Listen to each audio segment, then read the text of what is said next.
الحمدللہ وکفا وسلام علی عبادہ الذین اصطفیٰ اما بعد۔ سامعین محترم، اسلام چند احکامات کے مجموعے کا نام ہے۔ اسلام میں سب سے پہلی اور بنیادی چیز ایمانیات ہیں، اس کے بعد دوسری چیز عبادات ہیں اور تیسری چیز معاملات ہیں۔ قیامت کے دن بھی 3 قسم کی عدالتیں لگیں گی، جن میں سب سے پہلے بندے کے ایمان کا امتحان ہوگا۔ پہلی عدالت میں امتحان یہ ہوگا کہ بندہ کافر ہے یا مسلم ہے۔ جب بندہ کافر ہوگا اس کے لیے جہنم کا فیصلہ ہو جائے گا، اور جب بندہ مسلمان شمار ہو جائے گا تو اس کے لیے آگے پھر 2 قسم کی عدالتیں ہوں گی۔ پہلی عدالت میں اس کی عبادات کا امتحان ہوگا، حقوق اللہ کا امتحان ہوگا، اور دوسری عدالت میں حقوق العباد کا امتحان ہوگا۔ اور سب سے جو سخت عدالت ہوگی مسلمان بندے کے لیے وہ حقوق العباد والی عدالت ہوگی۔ حقوق العباد کی ادائیگی کے اندر انسان کا خود کفیل ہونا بہت ضروری ہے۔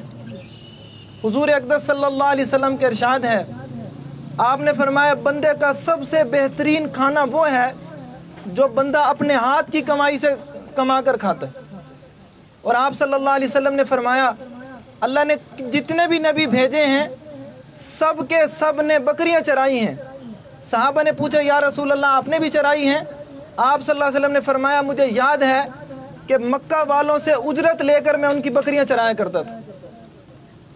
اور آپ صلی اللہ علیہ وسلم نے فرمایا حضرت داؤد علیہ السلام کو اللہ نے زرہ بنانے جو ڈھال کے طور پہ استعمال ہوتی تھی لوہے کے لباس، حضرت داؤد علیہ السلام اللہ کے نبی تھے اور وہ ڈھال بنا کر اور زرے بنا کر بیچا کرتے تھے اور اس کی کمائی سے اپنے گھر کا گزارا چلاتے تھے۔ حضرت سلیمان علیہ السلام کی سلطنت کتنی بڑی تھی، اللہ نے ان کو مستغنی فرمایا تھا، انہوں نے مخلوقات کے اوپر خرچ کیا۔ اللہ سے سب سے زیادہ انسان کو غنا طلب کرنا چاہیے، اور غنا انسان کے پاس تبھی ہوتا ہے جب انسان خود کفیل ہو۔ حضور صلی اللہ علیہ وسلم نے فرمایا اللہ پاک نے بندوں کی روزی کا اکثر حصہ تجارت میں رکھا، کہ انسانوں کو جتنی روزی ملتی ہے ان کے کمائی سے اس کا اکثر حصہ اللہ نے تجارت میں رکھا۔ صحابی ہیں حضرت عبداللہ ابن زبیر، وہ فرماتے ہیں کہ دعا مانگا کرتے تھے کہ اے اللہ مجھے اتنا مال دے کہ کسی خیر کے کام میں پیچھے نہ رہوں۔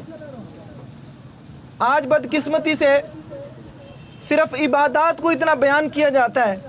میں اکثر علماء کے مجمع میں بھی عرض کیا کرتا ہوں کہ علماء کو یہ چاہیے کہ تجارت بتائیں۔ جب بازار تھا، آج لوگ مدینہ کی ریاست کی بات کرتے ہیں، حضرت عمر کا زمانہ تھا، بازار میں تشریف لائے، آپ نے دیکھا کہ کچھ نئے دکاندار ہیں، جیسے انہوں نے ابھی نیا کام یہ شروع کیا سینیٹری کا، تو حضرت عمر نے دیکھا کہ کئی لوگ بازار کے اندر نئے دکاندار ہیں، تو آپ نے ان سب کو بلایا مسجد میں، اور مسجد میں بلا کر ان سے فرمایا کہ تم نے تجارت شروع کی ہے، مجھے یہ بتاؤ تم نے کسی سے تجارت کرنے کے اصول سیکھے بھی ہیں؟ انہوں نے کہا جی سیکھے تو نہیں ہیں۔ فرمایا آج کا دن تمہاری دکانیں بند ہیں، مسجد میں بیٹھو، تجارت کے احکامات سیکھو، پھر بازار میں جا کے دکان کھولو۔ یہ ہے مدینہ کی ریاست، کہ وہاں کا ہر فرد حضرت محمد صلی اللہ علیہ وسلم کی پوری زندگی سیکھنے کے بعد زندگی شروع کرتا ہے۔ آج منبر سے اختلافی مسائل بیان ہوتے ہیں، عبادات کے فضائل بیان ہوتے ہیں، لوگوں کے سامنے معاملات کی زندگی ہے ہی نہیں۔ آپ صلی اللہ علیہ وسلم نے اپنی عمومی زندگی کیسے گزاری تھی، آپ کا بازار والوں کے ساتھ معاملہ کیسے تھا؟ آپ صلی اللہ علیہ وسلم بازار میں چکر لگایا، آپ نے غلے کے ڈھیر میں ایسے ہاتھ مارا اور نیچے سے وہ گیلا نکلا غلہ، تو آپ نے فرمایا یہ کیا ہے؟ تو وہ کہنے لگا یا رسول اللہ رات کو بارش ہو گئی تھی، یہ غلہ گیلا ہو گیا تھا تو میں نے اس کو نیچے کر دیا، اس کو اوپر کر دیا۔ آپ صلی اللہ علیہ وسلم غصے ہوئے، آپ کھڑے ہوئے، آپ نے فرمایا کہ من غش فلیس منا، کہ جس بندے نے ملاوٹ کی اور لوگوں کو دھوکہ دیا میری امت سے اس کا کوئی تعلق نہیں۔ آج ہمارا کتنا مجمع ہے، تھوڑا سا سامان ان کا ریڑیوں پہ ہوتا ہے یا دکانوں پہ ہوتا ہے، کیسے مکس کر کے اس مال کو بیچ رہے ہوتے ہیں۔ یاد رکھو حضور صلی اللہ علیہ وسلم نے فرمایا ایسے ملاوٹ کرنے والوں سے میرا کوئی تعلق نہیں۔ اور بتاؤ جس کا حضور صلی اللہ علیہ وسلم سے تعلق ٹوٹ گیا وہ کیا کرے گا؟ سچا تاجر، آپ صلی اللہ علیہ وسلم نے فرمایا ایمانداری کے ساتھ تجارت کرنے والا ایمانداری کے ساتھ تجارت کا کیا مطلب ہے کہ مال کی جو اصلیت ہے اس نے وہ دکھائی، دھوکہ نہیں دیا، جو بات کی اس میں جھوٹ نہیں بولا۔ آج میں صبح حدیث پڑھ رہا تھا، آپ صلی اللہ علیہ وسلم نے فرمایا قسم کھانے سے مال تو بک جاتا ہے، اس کی برکت نہیں ملتی۔ فرمایا قسمیں کھا کے مال نہ بیچو ورنہ مال میں برکت نہیں ہوتی۔ لوگ اتنے بڑے بڑے ڈائلاگ بنا کر اور قسمیں اٹھا کر مال بیچنے کی کوشش کرتے ہیں، اللہ کے رسول فرما رہے ہیں کہ اس میں برکت نہیں ہے۔ پھر برکت کے لیے وہ عاملوں کے پاس جاتے ہیں جی کوئی تعویذ دے دیں دکان میں برکت ہو جائے۔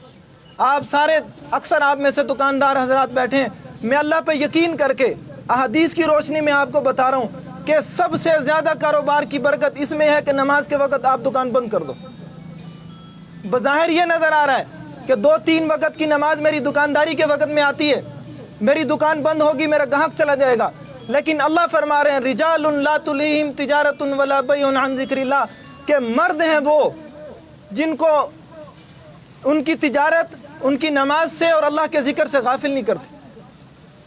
اور حضور صلی اللہ علیہ وسلم فرما رہے ہیں کہ جو بندہ 5 وقت کی نماز کا اہتمام کر لے گا، میں اللہ کا رسول ضمانت دیتا ہوں اللہ اس کے رزق میں بے پناہ برکت عطا فرمائیں گے۔ آپ صلی اللہ علیہ وسلم کے پاس ایک صحابی آئے، انہوں نے سوال کیا یا رسول اللہ میرے گھر کھانے کے لیے کچھ نہیں ہے، آپ مجھے کھانے کے لیے کچھ عطا فرمائیں۔ تو آپ نے فرمایا تیرے گھر میں کیا ہے؟ انہوں نے کہا جی ایک چادر ہے جس کو ہم میاں بیوی باری باری اوپر اوڑھتے ہیں، اور ایک مٹی کا پیالہ ہے۔ آپ نے فرمایا دونوں چیزیں لے کر آؤ۔ وہ دونوں چیزیں لے کر آئے تو حضور صلی اللہ علیہ وسلم نے ان دونوں چیزوں کی نیلامی کی، 2 درہم کے اندر وہ بکی۔ آپ نے 1 درہم اس کو دیا کہ اس سے اپنے گھر کھانے کے لیے کچھ لے جاؤ، تمہارے گھر میں کھانے کے لیے کچھ نہیں، اور دوسرا درہم دیا کہ اس سے کلہاڑی خرید کے لاؤ۔ اس صحابی نے گھر میں کھانے کی چیزیں دی اور دوسرے درہم سے کلہاڑی خرید کے لائے۔ حضور صلی اللہ علیہ وسلم نے اپنے ہاتھ مبارک سے اس کلہاڑی کے اندر لکڑی کا دستہ ڈالا۔ آپ نے فرمایا جنگل میں جاؤ، وہاں سے لکڑیاں کاٹو، اپنے کندھے پہ اٹھا کر بازار میں لا کر اس کو بیچو اور ایسے زندگی گزارو، اپنے ہاتھ سے کما کر کھاؤ۔ اب ضرورت اس بات کی ہے کہ ایسے تاجر سامنے آئیں جو لوگوں کو عملاً سنت کے مطابق تجارت کر کے دکھائیں، اور اس کے لیے سب سے بہترین طبقہ وہ ہے جن کے تبلیغ میں اوقات لگے ہوئے، جو علماء ہیں، مدارس سے تعلق رکھتے ہیں، وہ لوگ تجارت کے میدان میں آئیں۔ پھر جب اللہ تجارت میں غنی کر دے پھر لوگوں کے اوپر خرچ کریں، پھر سخاوت سے خرچ کریں۔ حضور صلی اللہ علیہ وسلم فرماتے ہیں جس کا دل آخرت کی طرف متوجہ ہو جاتا ہے اللہ اس کے دل کو غنی کر دیتے ہیں۔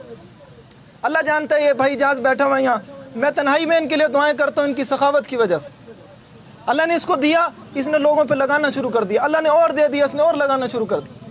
کل بھی ایک بندہ مجھے بتا رہا تھا، میرا بہت دل خوش ہوا۔ تو جب اللہ دے پھر لوگوں پہ خرچ کرو، غریب آدمی کو مانگنے کے لیے گھر سے باہر نہ نکلنا پڑے۔ حضرت عمر بن عبدالعزیز کا زمانہ تھا، لوگوں کو زکوٰۃ دینے کے لیے لوگ نہیں ملتے تھے، ہم اپنی زکوٰۃ کس کو دیں؟ ہم اپنے زکوٰۃ کے نظام کو درست کریں۔ آج لوگ کیا کرتے ہیں، زکوٰۃ اٹھائی جا کے قاری صاحب کے حوالے کر دی، جا کے مدرسے کے حوالے کر دی، رسید کٹوا کے آگے نہیں۔ ہماری شریعت میں جو زکوٰۃ ادا کرنے کا پسندیدہ طریقہ ہے وہ یہ ہے کہ آپ غریب کے پاس خود جائیں، غریب کو تلاش کریں، اس کے گھر میں اس کو پہنچا کے، تاکہ اس کی وہ احساس کمتری کا شکار نہ ہو۔ اب یہ لاک ڈاؤن کا زمانہ گزرا، جو بیچارے چھوٹے تاجر تھے وہ ختم ہو گئے، جن کی چھوٹی چھوٹی تجارت تھی 10 20 50 ہزار والی، وہ اکثر ختم ہو چکے ہیں۔ آپ اپنے ایسے تاجروں کا پتہ کریں، ان کی مدد کریں۔ حضرت عائشہ کے پاس ایک مانگنے والا آیا، حضرت عائشہ نے اس کو روٹی کے اوپر سالن رکھ کے دے دیا، وہ چلا گیا۔ ایک دوسرا مانگنے والا آیا، اس کو عزت احترام کے ساتھ بٹھا کر کھلایا، اور کھلانے کے بعد اچھی طرح اس کو رخصت کیا۔ حضرت عائشہ کے بھانجے ہیں، وہ پوچھنے لگے کہ خالہ جان آپ نے ایسا کیوں کیا؟ تو حضرت عائشہ نے فرمایا وہ جو پہلے آیا تھا جس کو میں نے تھوڑا سا دے کے ٹلا دیا، وہ جدی پشتی فقیر آدمی تھا، اتنے میں اس کا گزارا ہو جاتا۔ یہ جو دوسرا مانگنے والا آیا تھا یہ حالات کی وجہ سے غریب ہوا، اصل میں یہ غریب نہیں تھا، میں نے اس کو اس کی پرانی حیثیت کے مطابق پروٹوکول دیا۔ آپ اپنے ایسے تاجروں کو پتہ کریں جو بیچارے اس لاک ڈاؤن، اس کرونا ڈرامہ کی وجہ سے وہ ختم ہو چکے ہیں، آپ ان کو دوبارہ سے پاؤں پہ کھڑا کریں، آپ ان کو چھوٹے چھوٹے سے کاروبار شروع کروا، ان کو قرضہ دیں۔ آج لوگ قرضے لے رہے ہیں مختلف قسم کی تنظیموں سے، یہاں ہرنولی میں بھی ایک تنظیم چل رہی ہے، میں ضمناً بات کر رہا ہوں، وہ لوگوں کو قرضہ دے رہے ہیں اور کہہ رہے ہیں کہ جی بلا سود۔ میں خود ان کے دفتر گیا، میں نے ان سے جا کے سوال جواب کیے، وہ نرا سود پہ قرضہ دے رہے ہیں۔